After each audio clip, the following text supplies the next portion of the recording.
Doctor N Jayaraj കൂടി നമുക്കൊപ്പം ഈ ഘട്ടത്തിൽ ചേരുകയാണ്. ഡോക്ടർ ജയരാജ്, നോക്കൂ, വിദ്യാഭ്യാസ മന്ത്രി കുട്ടികൾക്ക് കിട്ടേണ്ടുന്ന പണം എന്തുകൊണ്ട് എന്നല്ല അവിടെ തിരുത്തണം, ഇൻഷുറൻസ് തിരുത്തണം. എന്നല്ല, ബി ആണ്, ബി ജയരാജാണ്. Doctor B Jayaraj. ഓക്കെ, ഞാൻ അപ്പോൾ പറയാൻ ഓക്കെ ഡോക്ടർ ബി ജയരാജ്, നോക്കൂ, വിദ്യാർത്ഥികൾക്ക് ലഭിക്കേണ്ടുന്ന തിരുത്താൻ പറയണം. പറയാം. വിദ്യാർത്ഥികൾക്ക് ലഭിക്കേണ്ടുന്ന ഫണ്ട് എന്തിനു വേണ്ട എന്ന് വെക്കണം എന്നതാണ് വിദ്യാഭ്യാസ മന്ത്രി പറഞ്ഞത്. അതിനെ തുടർന്നാണല്ലോ ഇപ്പോൾ ഈ ചർച്ചയുണ്ടാകുന്നത്. പക്ഷേ ഒരു വർഷം മുൻപ് തന്നെ ഇത് നടപ്പാക്കാൻ സന്നദ്ധമാണ് എന്നത് വിദ്യാഭ്യാസ സെക്രട്ടറി കേന്ദ്രത്തെ അറിയിക്കുകയും രേഖാമൂലം അറിയിച്ച വിവരങ്ങൾ പുറത്തു വരികയും ചെയ്ത ഒരു സാഹചര്യം നമുക്ക് മുന്നിലുണ്ട്. പിന്നീട് മന്ത്രിസഭാ യോഗത്തിൽ CPI ഉയർത്തിയ എതിർപ്പാണ് പിന്നോട്ടു പോകാൻ കാരണമായത്. ഇപ്പോഴും അതേ നിലപാടിൽ CPI നിൽക്കുന്നു. ഇന്നത്തെ മന്ത്രിസഭാ യോഗത്തിലും ആ എതിർപ്പ് CPI ഉന്നയിച്ചു എന്നതാണ് മനസ്സിലാകുന്നത്. ഈ നീക്കത്തിൽ നിന്ന് വീണ്ടും പിന്നോട്ടു പോകേണ്ടി വരുമോ സർക്കാർ?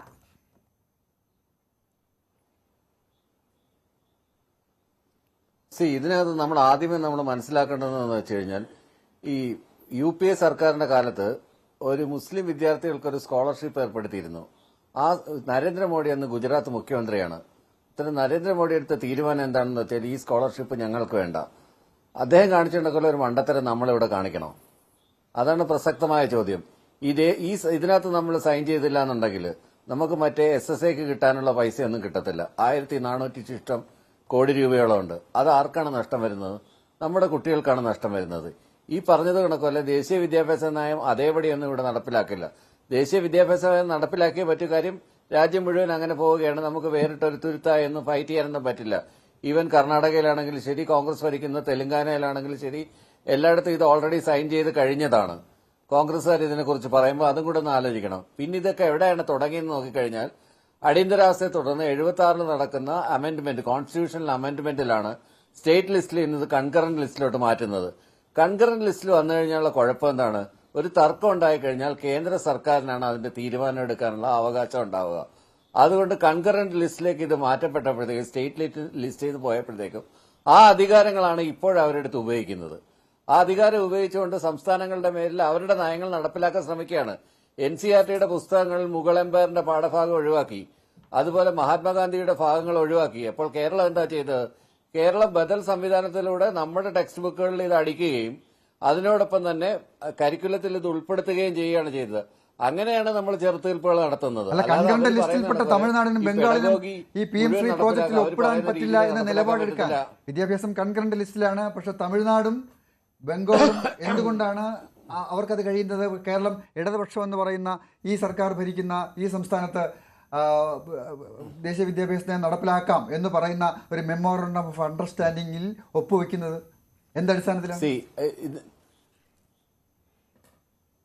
ഞാൻ പറഞ്ഞുതരാം.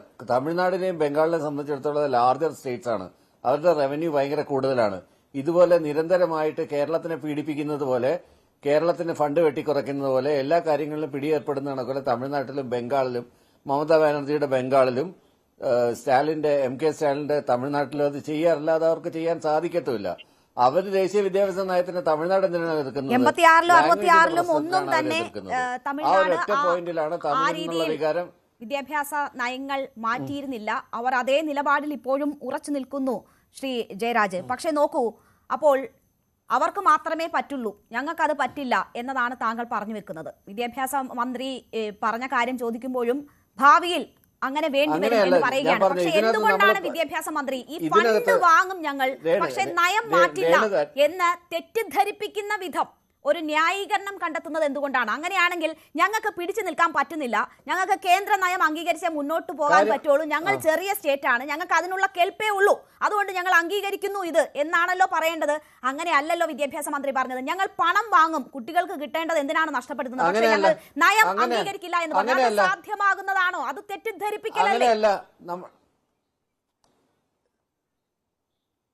അല്ല, തീർച്ചയായിട്ടും അല്ല രേണുക. നമ്മൾ മനസ്സിലാക്കേണ്ടതെന്ന് വെച്ച് കഴിഞ്ഞാൽ, ഞാൻ നേരത്തെ NCERT ടെക്സ്റ്റ് ബുക്കിനകത്ത് വന്നിട്ടുള്ള അത് ഇവിടെ പഠിപ്പിക്കാനായിട്ട് വന്നപ്പോൾ നമ്മൾ ചെയ്ത സ്റ്റേറ്റ് ഗവൺമെന്റ് എങ്ങനെയാണ് കോൺസ്റ്റിറ്റ്യൂഷൻ അതിനകത്ത് ഉൾപ്പെടുത്തിയത്?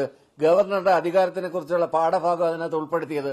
അതുപോലെ തന്നെ നമ്മൾക്ക് ആവശ്യമുള്ള കരിക്കുലം നമ്മളുണ്ടാക്കും. അങ്ങനെ അവർ പറയുന്ന മുഴുവൻ കാര്യങ്ങളും നമ്മൾ അംഗീകരിക്കുന്നില്ലേ? ഈ ഫണ്ട് വാങ്ങിയെന്ന് കരുതിയിട്ടല്ല. തീരുമാനിക്കുന്നത് സംസ്ഥാനങ്ങളാണ്. അതിന് സംസ്ഥാനത്തിന് അധികാരമുണ്ട്.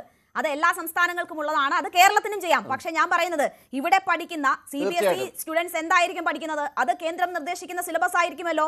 അപ്പോൾ 2 തരം വിദ്യാർത്ഥികളെ ആയിരിക്കുമല്ലോ ഇവിടെയും സൃഷ്ടിക്കപ്പെടുക. എത്ര ശതമാനം കുട്ടികൾ CBSE സിലബസിൽ പഠിക്കുന്നുണ്ട് എന്ന് നമുക്കറിയാമല്ലോ. ഏതാണ്ട് 30-35% കുട്ടികൾ പിന്തുടരുന്നത് CBSE സിലബസ് ആണ്. അപ്പോൾ ആ വിദ്യാർത്ഥികൾക്ക് മറ്റൊരു ചരിത്രവും കേരളത്തിന്റെ വിദ്യാർത്ഥികൾക്ക് മറ്റൊരു ചരിത്രവും എന്നത് സാധ്യമാകും എന്നതായിരിക്കും താങ്കൾ പറയുന്നത്. അങ്ങനെയല്ല ഞാൻ പറഞ്ഞത്.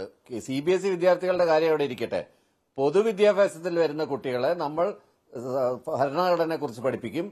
നമ്മൾ മറ്റുള്ള കാര്യങ്ങളെക്കുറിച്ച് കൃത്യമായിട്ടുള്ള രീതിയിൽ നമ്മൾ പഠിപ്പിക്കും. നമുക്ക് പഠിപ്പിക്കാനുള്ള രീതി അതാണ് സ്റ്റേറ്റ് ഗവൺമെന്റിന് ചെയ്യാൻ പറ്റുന്നത്. CBSEയുടെ പുറത്ത് സ്റ്റേറ്റിന് പ്രത്യേകിച്ച് റോളൊന്നും ഇല്ലല്ലോ.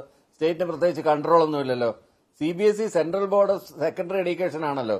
സ്റ്റേറ്റ് ബോർഡിനകത്തല്ലേ നമുക്ക് ചെയ്യാൻ പറ്റൂ. അല്ലെങ്കിൽ തന്നെയും ഇപ്പൊ എക്സിസ്റ്റിംഗ് ആയിട്ടുള്ള CBSE സിലബസിൽ നമുക്കൊരു കാര്യവും അവിടെ ഇതുണ്ടാക്കാനും ഒന്നും നമുക്ക് പറ്റില്ല. അതുപോലെ തന്നെ അത് നിലവിൽ തന്നെ തുടരും. ആ ഒരു സ്റ്റാറ്റസ് കോ തന്നെ മെയിൻറ്റെയിൻ ചെയ്തു പോകും എന്ന് പറഞ്ഞത് കൊണ്ട് നമ്മൾ അവരെ ഈ പറയുന്നുണ്ടെ ഇരിക്കാൻ പറയുമ്പോൾ കിടക്കുകയോ അല്ലെങ്കിൽ മുട്ടിലെഴയാൻ ശ്രമിക്കുകയോ ഒന്നുമല്ല ഇവിടെ ചെയ്യുന്നത്. ഇതിന്റെ പ്രശ്നം എവിടെ ഉണ്ടായത്? ഇതിന്റെ പ്രശ്നം ഉണ്ടായത് ഈ അമെന്റ്മെന്റിനകത്താണ്, ഈ സ്റ്റേറ്റ് ലിസ്റ്റും ആണ്. ഞാൻ PM ശ്രീ സ്കൂൾസിന്റെ framework on school transformation part 2 implementation and programmatic guidelines ഉണ്ട്. ആ ഗൈഡ് ലൈൻസിൽ കൃത്യമായി പറയുന്നുണ്ട്, വളരെ ക്ലിയർ ആണ്.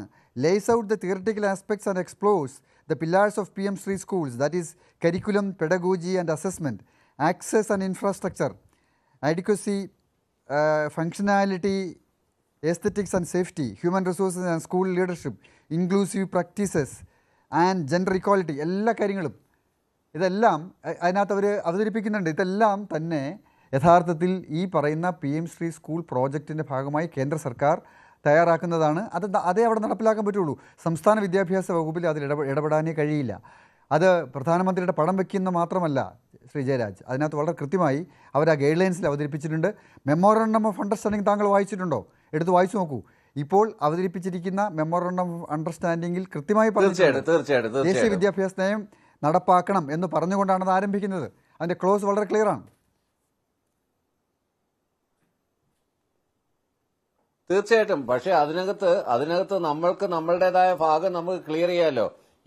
ഇത് MOU സൈൻ ചെയ്തു എന്ന് പറഞ്ഞിട്ട് അവർ പറയുന്ന എല്ലാ കാര്യങ്ങളും നമ്മൾ നടപ്പിലാക്കണമെന്നില്ല. ഉദാഹരണത്തിന് ലൈഫ് പദ്ധതിയിൽ നമ്മൾ വീടിന് 80,000 രൂപ മേടിക്കുമ്പോൾ അവിടെ ഈ പറഞ്ഞ സ്റ്റാമ്പും കേന്ദ്രത്തിന്റെ ചിഹ്നം